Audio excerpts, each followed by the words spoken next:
Hey everyone, welcome to the Raleigh Report podcast. Going to start today's rundown with a full TOC recap edition. Lots to talk about with the first Platinum event of the year, probably the marquee event out of the calendar year. Gave this a long and hard thought, but just have really mixed feelings about this new Platinum draw system. So if I'm not mistaken, they only give the top 8 seedings within the 32 draw, which they've decreased from last season, and then they randomized the rest of the draw, which gives us these silly first round matchups with Farag versus Yusuf Solomon. You see the Noran Gohar versus Satomi Watanabe. It does make it really more about merit than just coasting off your seeding protections, but also less incentivizes certain players to play these Platinum events, which I totally get. So really not sure how I feel about it, but I just feel that players from like 9 to 15 in the rankings are at a real risky spot when they sign up for the Platinum events. And I thought the Platinum events was supposed to incentivize everyone to come, especially in the top of the rankings. So it just bums me out to see the omitted names of the Platinum level draws, especially not seeing the likes of Marwan, who had just won the event in Cleveland the week before. Anyway, not sure if I have the exact answers to this, but just really curious to get the players' input and how people are thinking about this new Platinum system they're implementing. Anyway, on the women's side, 2 things. Olivia Weaver, I don't think it's an overstatement when I say she's arrived to the party for the Big 3 battle. And I'm not just talking about her performance to push Gohar, because that was something else. And listen, people, Gohar is the one player out of the Big 3 who consistently slices through the draws, as if it's an amateur event, till she plays Hania or Nour El Sherbini. And I'd say Gohar is the reality check for other players on how far they are from the top of the game. So for Olivia to push her the way she did was unbelievable to see as a squash fan who wants to see the Big 3 pushed. There's been a lot of talk about around who really should be in that top 4 spot, and I don't think in recent history we've been more convinced than Olivia Weaver. And I don't want to forget about Amina Orfi, because I don't think she's far off either, but that's for another time. I mean, Olivia Weaver has also been dismantling the draws given to her with relative ease this season, and the way she beat Tina Gillis in the quarterfinals in this TOC, who, by the way, is ranked 5 in the world right now, was a scary sight to see. And her only losses this season have been coming from the Big 3, and she's been tested by the rest in the top 10. So now the interesting thing is that these semifinals are spiced up because the narrative is not the classic, whoever doesn't have to play each other from the Big 3 in the semifinals have the easy draw between the Nour Sherbini, Hania Al-Hamami, and Noran Gohar. But I don't think that's the case anymore with Olivia Weaver. Secondly, what a response that was from Hania Al-Hamami, beating both Nour El Sherbini and Noran Gohar in the final. I know I started buying into the narrative and definitely stirred the pot myself on whether she was falling behind Noran Gohar and El Sherbini, but she really silenced the doubters with that performance. It's ultimately good for the game, for different players to take these Platinum titles. So my God, was it refreshing to see, and what a way for her to do it. And on the men's side, what a match that was between Yusuf Ibrahim versus Joel Macon. I tweeted this as well, but outside the top 4 matchups, I think these two bring the most entertaining matchup in the men's game. Literally no shenanigans or gamesmanship whatsoever. It's just pure contrast of style of squash. Yusuf bringing the flair and the pace, Joel Macon just absorbing everything that's getting thrown at him. It also just adds to the entertainment because they clearly both think they can beat each other and their game has what it takes. They don't cross the line, but they don't do the whole, like, we're going to be friends during this match type of thing. So love to see it. I love the matchup. So if you haven't seen that match, I'd say that'd be my pick for match of the tournament. And one thing on Asal, exited out in the semifinals, which I thought Diego played out of his mind, but similar to how I feel with Noran Gohar, this guy is absolutely tears through the draws till it gets to the semifinals. It's a joke how good he is. I really feel like only Diego and Ali even know how to combat this guy. And outside of those two, even taking a game off of him seems like a monumental task. I mean, it's completely out of my depth and knowledge. I can't even fathom how you can game plan against this guy. But yeah, what do I know? Credit to Diego for taking him out in 4, just insane quality. And one last thing, I know I've been rambling a lot in today's rundown, but I know the men's final got a lot of heat for that conduct stroke in the 4th, which kind of ruined the final. But I don't know. I think I might be the only one with this opinion, but from what I've been reading, everyone thinks the ref ruined it, but give me a break. We've known this ruthless ref protocol for almost a year now. They don't tolerate any nonsense. Jason Foster had already given him a conduct warning for the racket abuse in the 3rd, I believe, and did what the protocol says after. Conduct warning, and then it's a conduct stroke. And Diego was looking for any reason to implode. That's what my take was, and he was already broken in that 4th when that incident happened. So sure, it wasn't great to see that last game unfold the way it did, but don't tell me that was 100% the ref's responsibility for Diego throwing in the towel like that. So that's my opinion. That's just my hot take. long rundown today, people, but there you have it. And on to today's interview with someone we unfortunately did not get to see in the TOC, even though he ended last year in red hot form. Eain Yow, everyone. And we got the man who ended last year red hot, going undefeated at World Teams, and more importantly, the man who went missing from this year's TOC in New York. Glad he's alive and well. So welcome back to the pod, Yow. How you doing? What's up? Thank you for having me again. It's good. Yeah, definitely. Quite a leading intro. To me skipping TOC. It's been kind of I feel a little bit of FOMO watching everyone play and not being there. I kind of miss it a lot. But yeah, I think I just want to spend a bit more time at home this year. It's been a while since I've been back home for a long period of time, so I thought it's a good time to do it. I've had quite a lot of tournaments running up to it the end of last year, so it's nice to have a quick break.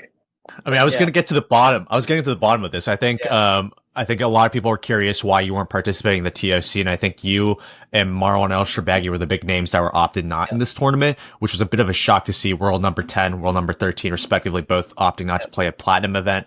And I was going to ask this up because I've heard from the rumorville that Marwan had opted not to play this tournament because of the ranking points and how risky it is to play platinum events nowadays, and was kind of going to lead through that juicy question of like what your thoughts are on this new platinum update. Yeah, there's definitely multiple factors to me not playing it. Being back home is one of it, and obviously if there was a good chance for me to if there's a good opportunity for me, then I would still go for it. And I think obviously it doesn't help with the platinum the way it's being set up now. If you just look through my platinum draws this year again, it's been quite brutal. I have. I mean, getting pre-shows, getting Asal first round, Hisham first round, Paul Cole and in the Hong Kong Open. Paul at Hong Kong. So it's not easy. I'm not saying I'll miss out on all the platinums, but there'll be a few that I'll be skipping. I think that's just how the way the tour works now. I think it paid off for Marwan winning the silver, and then skipping the platinum looks like it's a good decision. So yeah, TOC is just one of those that I've decided to skip out on, but the ranking points and the way it's being done definitely plays a big part. Which is a shame, is that frustrating? You say you're one of the best players. Yeah. That was my next question. Isn't it not? I think it's kind of fucked up because it's like, wouldn't these big tournaments want to prioritize getting, at the very least, top 15 players all participating every time? But if that's not prioritizing that, and players especially outside of the top 8, 9 to 15, seems like a complete risk with if you lose out round one, you get paired up with Mustafa Asal first round. You'd much rather play, I'm sure, a silver gold event with point accumulation. So has that been something that you guys players have complained about? Yeah, we've been very vocal about it. I think the PSA is quite set in the way they want to do it, and they want to keep it in that way. Which I guess I understand it to a certain degree, but I'm not saying that I fully agree with it. But if you look back at it, we've done it for quite a few years now. And I've benefited from it when I was coming up. So I've had a few draws where I made the last 16, based on the old diamond. Now it's a diamond tier, where compared to when it was the platinum. Now it's been called a diamond, where you get the 48 draw. And I've benefited from it. So now I'm on the other side. It's quite tough for me to be on the other side, but I get some parts of it, but I think it's also really brutal. If you look at the men's draw in the TOC, Solomon playing Ali first round, Asal, Ali Abu. I mean, it's just I thought that was silly. I thought that was just silly to have everyone. Yeah. Everyone rather watch it in the later stages. I just think it's fair for everyone to do it that way. So yeah, I think PSA is quite set in what they're doing. And I think with this season and the way it's been playing out, I think we might see maybe they'll change, because there are definitely players skipping out a lot on the platinums. Yeah, it's brutal. I mean, there's your big headline there. Yow hating the new platinum system. Have you just been training at home right now? What's been happening? It's just been training a lot, catching up with the family, catching up with a few friends back home. I think it's been been away for quite a while. Haven't really had a chance. The last few years been quite busy, so it's nice to have the other side of it and then get some good motivation back. Watching everyone on the sideline, it definitely fires something in me. So I'll be really excited to kick starting my tournaments next week. And it seems like you've been following along the TOC. Have you been watching along? Yeah, it's been quite tricky. It's been quite tricky and quite interesting at the same time because of where I am. It's completely the other way around. So when I wake up at like 8 or 9 a.m. as I'm going for training, I'm watching them play. So it's been quite nice to just kind of wake up and have matches. Yeah, but it's been some really good matches. I mean, Mo and Ali was quite insane. That was insane. And watch a bit of Diego and Joel yesterday as well. Thought Diego did really well. Oh, the day before. Oh yeah, day before. Which players impressed you the most this season? Would you say? This season? I mean, in general, if you ask me, it has to go to Zakaria. In general, I mean, his kid coming up at 17 and doing what he's doing and playing the game that he's playing. It's just been very impressive. So that was actually one of the questions I had as well. Playing him, yeah. That's gonna be a question. It's not enjoyable, but well, actually, it was quite enjoyable. I really liked the match that we played. It was a really high quality match. But yeah, he's been impressive and he's been backing it up most of the events. Got a game off Diego as well, so yeah, he's been really impressive for me. Yeah, you're one of the very few players who haven't been scalped by him this season. I mean, he's really going through everyone. So I was fascinated to see that matchup. Incredibly pissed off that there was no live stream for that one because I was actually looking forward to that matchup between, I guess, one former World Junior Champion and the reigning World Junior Champion. And obviously, you guys are both big names at this point. But wanted to hear about that game. If you could break that down, that match. How'd you game plan against someone so young? I mean, I'm sure there's like a different type of pressure when you get chased down like that from someone who's coming up the rankings.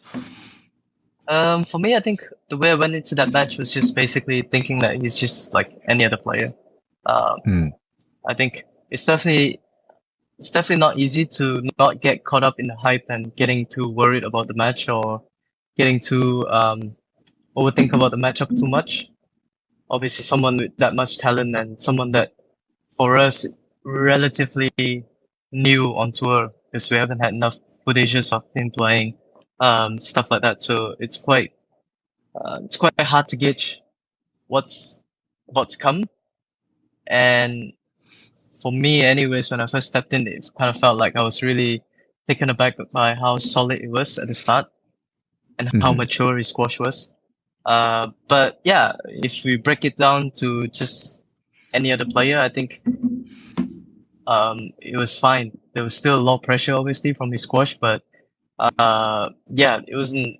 It was very attritional. It was a very long battle. I think we were both quite good playing the long game at the back. We were definitely not attacking as much compared to some other players. We were just trying to. It's kind of like a boxing match. We were going back and forth, trying to see who gets tired first. Yeah, it was close 1-1. He got to 8-4 up in the third. I think he probably got a little bit tired at that stage, luckily. And I stayed strong. I mean, I still have a lot of confidence in my own physical ability. So I think in that sense, quite a few players are still stronger than him. Everyone's still kind of fitter than him at this stage, at the top end. But I'm sure he's gonna come out and he's gonna work on it. Yeah, it was fun. Anything throw you off about his game that took you by surprise, that you weren't expecting? For someone his age, definitely the error count. Like, he definitely doesn't give you much at all, if anything. He makes you work for every point. He doesn't give you many chip errors. He hangs in quite well. And he's very deceptive on his forehand side, especially. It's quite hard to read him. He's got quite an unconventional forehand. And the way he cuts it, it's quite jarring at first, but once you get used to it, you kind of know what to expect. But it takes a while for you to kind of get used to what he's doing. Yeah, and his maturity, his hunger. Yeah. Yeah. Impressive. So yeah, kind of transitioning over to you and your season so far. I think you had a bit of a slow start to your standards at the beginning of the season, but also Yeah. it's the heinous platinum first round draws, which also kind of comes into play. But been on an absolute tear since, especially with the Asia tour happening. You were in incredible form. Yeah. Could be a huge assumption on my end here, but there seems to be an extra Yeah. gear of physicality you're bringing on to this season, a physical push we haven't seen before. I feel like, and Yeah. I was just curious, has there been some major changes in this past off season, getting yourself stronger? And I hate to bring this up, but I feel like you've been a victim of the old cramp in the fifth game in the past, Yeah. and I don't think Yeah, that's the definitely. case. This, Yeah. I don't think that's the case this season, especially that match with Victor as well. 107-minute marathon. Probably, I think that was probably one of the matches of the season so far. So, kind of wanted to, ask you, has there been changes in your physical strength conditioning? I wouldn't really say so. I think it's just accumulation of the work that myself and the team has put into me over the last season or last 2 seasons ago. I'm not sure if graduating has kind of helped. Maybe it has, maybe it hasn't. I don't know. I can't tell. Everything feels the same for me. So I'm not sure if that made any difference. I definitely spent more time with Shaun Moxham in the off season this year. So since I've graduated, I had a bit more time to go to Connecticut, spend a bit more time with him, go through the a bit more of the feeding sessions with him, and that's been brutal. So I think that's part of it as well. But mostly I'd say it's more mental than physical, I believe. Spent quite a lot of work behind the scenes, working on the belief, working on the resilience side of it, and I think that's kind of paid off. Especially looking at if you're talking besides the matches itself, just the way I kind of bounced back. I was quite proud of the way I bounced back from the slow start, because I was definitely kind of taken aback, or I was very disappointed at the way I started the season. So I think just the overall package of being a bit more self-belief, a bit more resilience in everything that I do, I think that's kind of been paying off. But physical wise, I don't think I'm doing anything more than I used to. I think it's just a continuation of what we've been doing, and the project that we're thinking of in the long term goal of where we want me to be. Yeah, I mean, it's that game, that match against Victor, I think was unbelievable. I mean, 2018 in the fifth game. I don't know how you guys were doing it.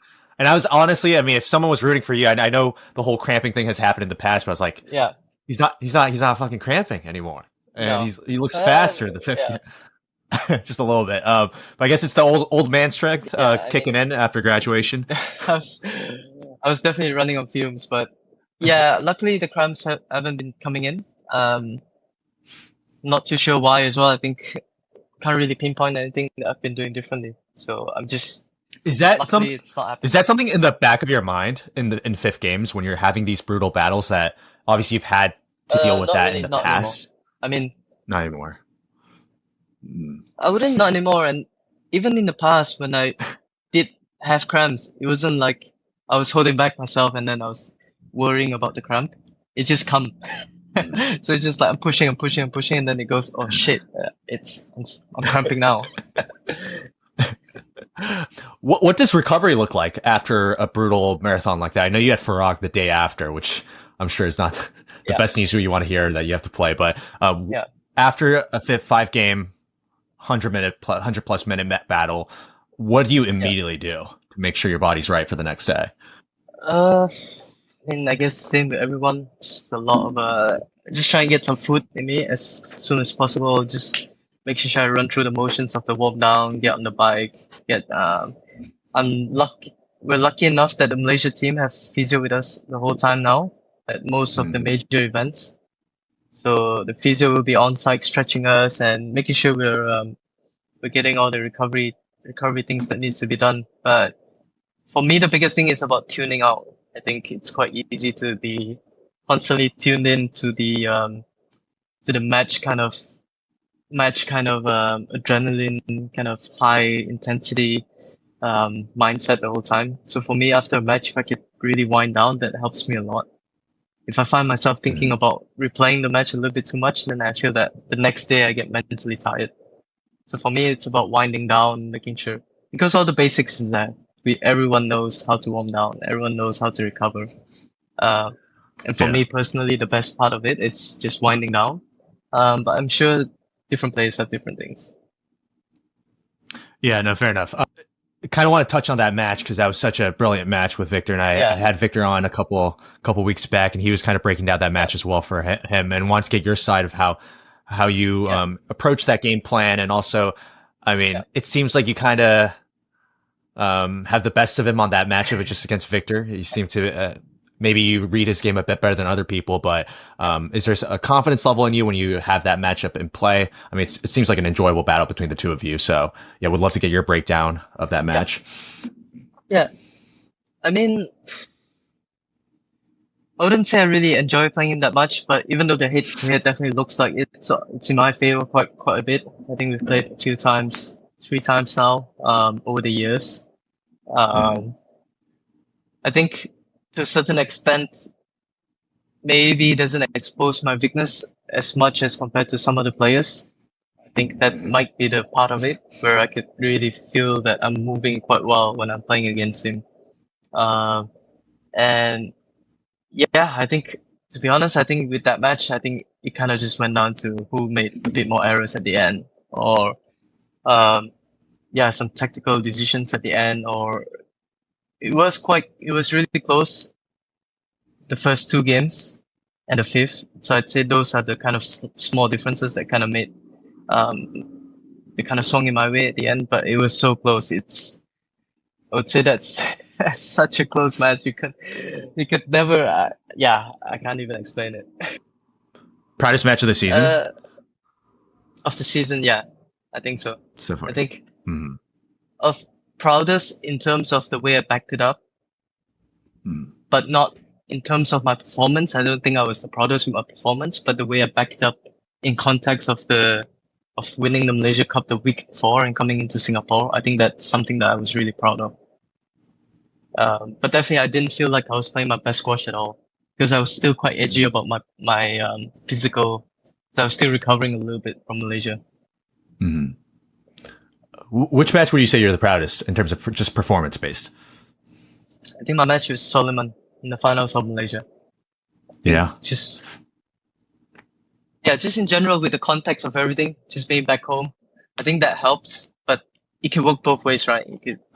Playing at home could be good, could be tough. So trying to find that balance was not easy. And the way I executed the final, I just thought that was one of my best matches that I've played in my career as well. Straight sets, right? Straight sets. 3-love. Yeah, straight sets. Straight sets, yeah. 3-love against Yusuf. But he also had a big battle against Ibrahim the day before, which helped. That always helps. So you've been hovering in the top 20 at the cusp of top 10 for the past couple seasons now, right? Do you feel like your game has significantly improved over the years, or is it more about kind of just getting the reps and experience in? Like, I'm curious to hear, like, do you feel that your game right now is probably the best it's ever felt in terms of the confidence level, or is it just such minor details that you have to be working on at the top level? I'd say definitely I'm playing at my best with my squash, and I think my rankings reflects that as well. But I think again, it's the minor stuff, right? I think at this stage, I'm not looking at making a major change in me, for example, or I'm not looking for a magic pill that if I do this, then suddenly I'll be banging on the doors of the top 5. I think it just needs to be a bit more patient. Just keep working at it, just keep chipping at it. And to be honest, all credits to the guy in the top 10. Players like Tariq, Mo, they're still hanging in and they're still showing why they're top 10 in the world. So all credits to them, but a few of us from 11 to 15 we're very hungry as well at this stage. I know. And we really want to get into the top 10. So it will be interesting. I think there's been a lot of good matches this season as well. So I think it's a good time to be a squash fan. Yeah, no, I've been telling through the podcast, I find the battle from 10 to 15 the most entertaining right now. I think everyone is so so good, so hungry to jump Yeah, into that top 10 spot. I think any yeah, one of you guys could jump into. I mean, like to name a few, it's like you, Yusuf Ibrahim, yeah, Ali Abu, Victor. yeah, But yeah, that's why I find the silver and gold events just as entertaining as the platinum. Um, yeah. I think the but platinums in I don't know if it's like it could be could be a testament to how strong the top four are now. That it's kind of getting a little bit boring with it's just mostly them. But fair play to them. They are really they're backing themselves up. yeah, And that's um, where the chaos starts happening, the silver and the gold. it's unpredictable. The draws are more unpredictable Yeah, there. yeah, Um, do you feel it? Do you feel it with the top four when you play them? There's actual level difference between people in the top four and outside of them. yeah. I think at this stage, I think so. I think these guys are playing at a slightly higher level than the rest of us. A lot more consistent as well. Mhm. So you just see it the way they run through the draw. I mean, look at Asal, the way he gets to the semifinals. It's insane. Yeah. And yeah, the players weren't getting 5 points in a game, so I think that says it all. And I've been on the receiving end as well, so I think the top four are playing at a slightly higher level than the rest of the players. Uh, so it'd be interesting to see how everyone tries to bridge the gap. Yeah. Yeah, Speaking of bridging the gap, so you've just graduated from Bristol. yeah, Um, yeah. so I guess my question would be, where are you going to be based now? Are you going to stay in England? I know, also Uh, know when to dig into you adding yeah, Shaun Moxham to the team yeah, for your coaching. But yeah, just yeah. curious to hear what's next Yeah, I think for. I'll spend a little bit. Yeah, I'll spend a bit more time in Connecticut now with Sean. Wow. Um, yeah, but I still do quite a lot of work with Hadrian. Um, but Hadrian's also running his own gig up in Brooklyn, so we're not too far off. So I think being central in Connecticut's been working out quite well. Sean's been a great addition. I mean, we've been working with Sean for the last 3, 4 years now, but only recently, due to the studies commitment, I've only recently been able to spend a bit more time with him. To get a bit more inside knowledge, to understand how he operates. Uh, and it's been interesting. I've been really enjoying it a lot. I think it's been very challenging in some ways. I think he's challenged me in the right way. He's asking the right questions. So I think in that way, I think it's been a great addition. And for me, if I Mhm. could be as resilient as Palmer on court, then that'll be the best thing. Yeah, as someone who's also been coached, I'm sure not at the same level that you're getting training, but also Yeah, been coached by Shaun Moxham back in my junior days.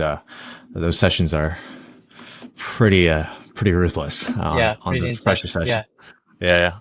yeah, How'd that relationship happen? I'm always curious about how you guys, especially in the yeah, top of the game, how you guys add coaches. It's it's yeah, such a clickbaity title of yeah, like top players yeah, adding new coaches, changing coaches. yeah, But how do you approach that in terms of I want to add a new coach? How do you cultivate yeah, that relationship? Do you just reach out? yeah. Um, Yeah. I think for me, it was more of one of my best friends from Pontefract from England, Elliot Rich, works in M Squash, where mhm, Sean owns M Squash. So I think he just approached me back in 2021 saying, "Oh, Yao, do you want to do a summer camp this year at M Squash?" So I mhm, went for a week of summer camp, spent some time with Sean, and I really enjoyed my time with him. So the following year, I was looking to add something to my game. I felt that I needed something a little bit more. Not saying that Hadrian's not good enough. Hadrian's been amazing, and I just feel like I need some outside opinion on some stuff. So I approached Sean. I texted him. I said, interested to work a little bit together now to let's kickstart this conversation. Let's see what we can do. And then yeah, from then on, we've been in contact a lot. The last 2 years or so. So that's been great. But yeah, again, nothing as close to working as close together now than it was. So it used to be quite touch and go, mhm. whereas now we're spending definitely a little bit more time. I don't want you to share too much here because I'm sure it's Yeah. a bit of a secret, but like, is there anything that he's identified in your game that you feel like has really unlocked something or something that he's made an observation of or together you Uh, guys made? consistency, I think. I think that's been Mhm. just in general. I think if you look at my results before this, there's kind of a bit up and down at times. Had some good Mhm. wins and then some not so good. losses, some terrible losses actually. So we're just trying to fix that, trying to get that right, get that consistency up, so that I can make sure even on my worst days I could still get through some of the matches. So we've been working on that a lot. That's the general gist of it, I think. And just by doing that, I think it's kind of helped elevate myself a little bit more, and less, definitely less subjected to the early losses. Well, I don't want to jinx myself, but everyone's so good now. So you have to be so consistent all the time. You just always have to be locked in from the first match onwards. Right. Yeah. So those are the big things that he's kind of worked on. What's the next tournament for you? What's the next tournament? So I've got the pleasure of starting in cold Detroit next week. Quite the place to start. Not sure quite. Not sure what to think of it yet, but we'll see when I get there. No, saying that, all things aside, Detroit's been really good. In terms of hosting the event, they're very friendly. As is most of the squash events, they treat us quite well. So I'm looking forward to that. And mostly just being back on court, competing. Does it kind of throw you off? Yeah. Does it kind of throw you off when you start? Obviously, there's been a bit of a hiatus between probably December, and then I know the commentators were saying a lot of these players have a bit of a rust, kind of jumping back into competition. Is that something that you relate to, or not? Is that not really a thing for you?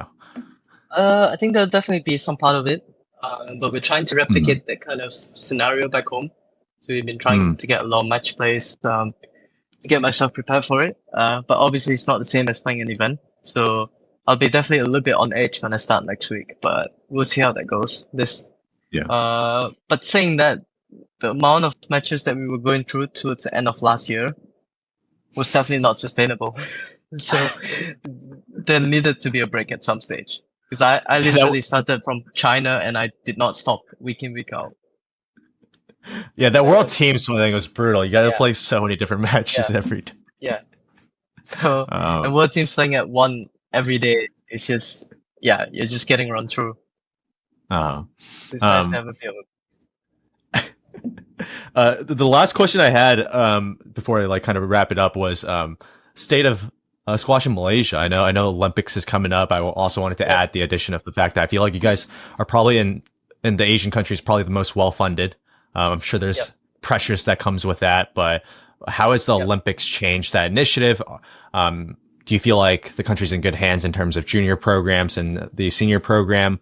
How has Olympics changed anything, would you say, if there has been any changes?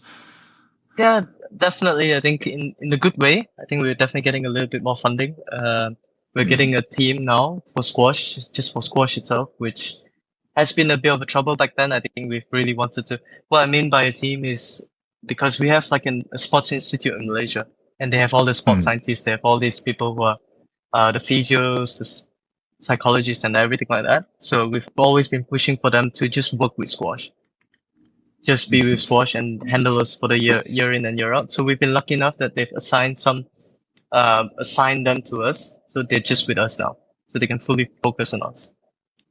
So we've been lucky enough to have that. That's been a big change.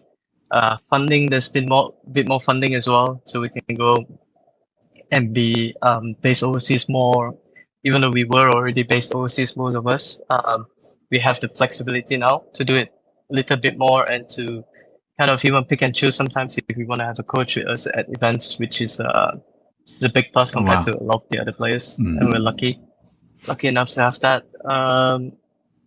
So yeah, that'll just be the big part of it. I think it's less so about, it's more about getting the people at the right place at the right time, right? So if we can get the support that we need at the events, I think that will help a lot of our performance. But in terms of pressure, I think there's nothing new. I think we've always had a lot of pressure because we've had the Asian Games anyways. So even though we've always been well funded, if we don't do well at the Asian Games, it's done. That's basically we're cut. So the funding's gone. So there's a pressure on that side. So from the Olympic side of it, it's more of the same thing, but just at a higher level. Right. Which is understandable. Yeah, fair enough. So yeah, from my side, I don't think there's any added pressure. If not, if anything, there's been more support, which is great. Uh, Yeah. and hopefully from the junior squash side of it, our results not that encouraging this year. At the British Junior, I don't think we made none of us made a semi-final. I think that's the first time in many years, which is not great. But we have a few juniors coming up. We have two boys in the under-19s that are quite good. They've done well at the World Juniors. So I've been trying to see how we can, myself and Squash Malaysia can kind of help guide them towards the transition to senior squash. But yeah, I think we're still going in the right direction, but we have to do more. I think we have to do more, because if we're just looking at this one Olympic cycle, it still might be okay. But if we're looking at the next cycle, there might be, I mean, look at the States and the amount of money they're pumping into it and the results that they're getting from the junior squash, it shows. And with China coming out as well, we would never know what's going to happen. So we have to kind of buckle up. Oh my God, I heard. Yeah, I heard they're building like 300 courts by next year or something. Scary time. Yeah, I think in the next 2 years, I think they have plans to build over 200 courts, something like that. My God, is the backlash? Is the backlash harsh from maybe the Malaysian committee? I feel like there's a lot of pressure, obviously, with how the history you guys have with squash. Like for example, that British Junior Open. I know one of the under-19 kids was the number 1 seed.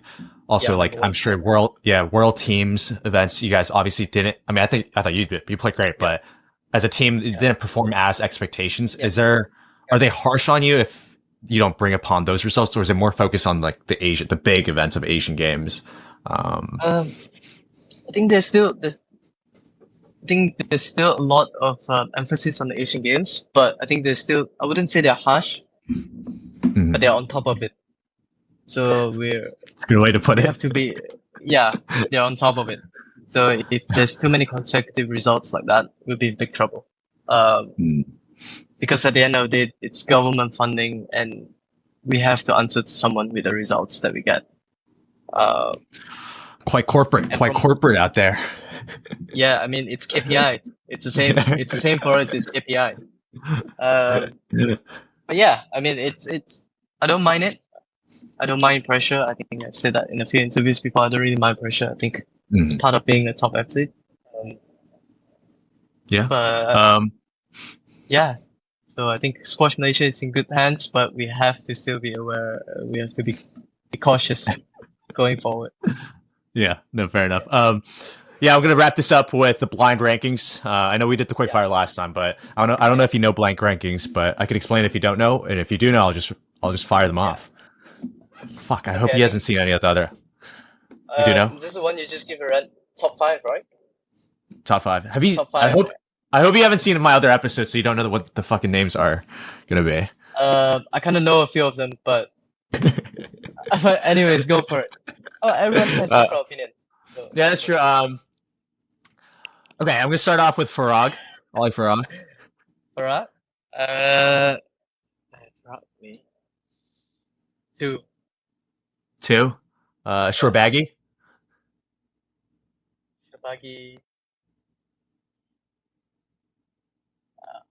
Fumbled. I think I fumbled. All right, I've got to go all in then. Shorbaggy 3. Shorbaggy 3. Nick Matthew. Nick's. To be honest, Nick. 4. 4. Amr Shabana. Shabana 1 for me. Just the okay. way he plays. So Gregor Golti would be my last name, so I guess he slots into 5. 5, yeah. Are you happy with that ranking? Are you happy with that ranking? Or if I could let you swap one, what would you swap?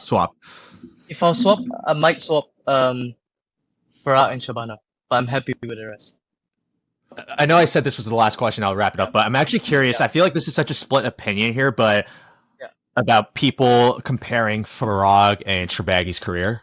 Some people find Mo's career to be a lot more lucrative than Farag because he's played at a harder generation or such.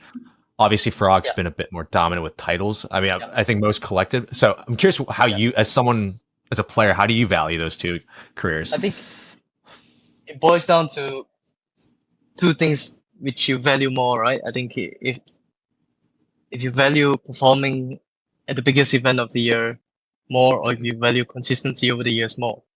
And for me, myself, personally, I find it harder to peak for one event one year. Mm. I find it maybe a little bit more easy to consistently play at, let's say, 90% of or 95% of where I'm capable of playing, rather Mhm. than being able to play at 110% at one event. So for me, that's where Farah being four-time world champion, I mean, Mhm. it's speaks for itself in that way, I think. And definitely we're talking about the highest level of squash here. And what Mo's done as well, getting his 50th title, I mean, it's also another joke. It's such a fine insane. balance, I mean. But Yeah. for me, being able to perform and win four world titles, that puts me far out. Yeah. Mhm. Cool. Well, there you have it. He has a blind rankings top five. Hope he hasn't offended anyone. But I'll wrap it up there, folks. And hopefully, in the future, good luck to his upcoming season. And let's pray that some platinum draws will come into his favor with the randomization. Thank you.